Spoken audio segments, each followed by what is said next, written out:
This is part 21 of my gag-worthy How to Get Away with Murder moments. Number 21, who the hell shot Annalise? Girl, it has been a crazier day and an even crazier night.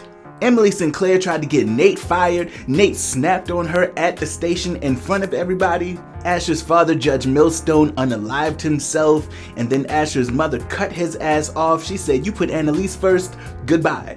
Asher then ends up running Emily Sinclair the fuck over. I'm not gonna say whether or not she deserved it. Caleb allegedly finds the gun that ended his parents and shows it to Michaela. Annalise is trying to clean all these messes up and ends up telling one of the kids to shoot her. Crazy. She begs and begs and there are no takers, child. Okay, as much as these students hate her guts, they said, "Girl, I am not about to shoot you." Annalise needed somebody to shoot her because she already made a call to the cops saying that Catherine Hapstall shot her. And at this point, Catherine wasn't even at the mansion yet. But it was a part of Annalise's big plan to get Catherine to the mansion. But in the meantime, she needed somebody to just shoot her first. Girl, I was stressed. Catherine was at her motel. She was supposed to be meeting Philip's crazy looking ass, but instead, Frank ends up, giving her some medicine, if you know what I'm saying, as a part of Annalise's big plan.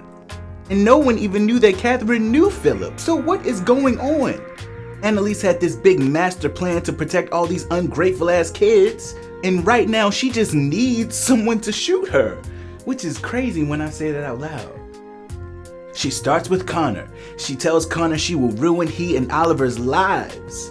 Connor gets all amped up and she gets under his skin and he takes the gun and he's about to shoot her, but then Michaela jumps up in the way, jumps in front of Annalise and says, "Connor, don't do it." I mean, we know Connor, he's been kind of wanting to shoot Annalise anyway. Michaela begs and pleads for Connor not to shoot Annalise. Connor then stops and he tells Annalise he hates her so much. He puts the gun down and he walks out. Annalise then tries to recruit Michaela to shoot her. She says, "Come on, Michaela, think about your future." Michaela said, "Girl, absolutely not." And she leaves. So we are down to Wes and Laurel. Annalise tells Wes to shoot her, but then Wes says, "No, Nate is on his way. I am not gonna shoot you, girl." Wes is still holding the gun, but Annalise then tries to convince Laurel to shoot her, telling her that she's been through worse with her father and to just think about it. Laurel thinks about it, and then she's like, "You know what, girl? Maybe we should all just take our asses to jail."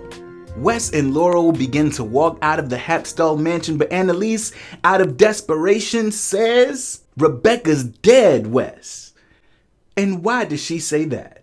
Because we know how whipped Wes was over Rebecca. Wes looks at Annalise as to say, "Bitch, what did you say? Bitch, you said what to me?"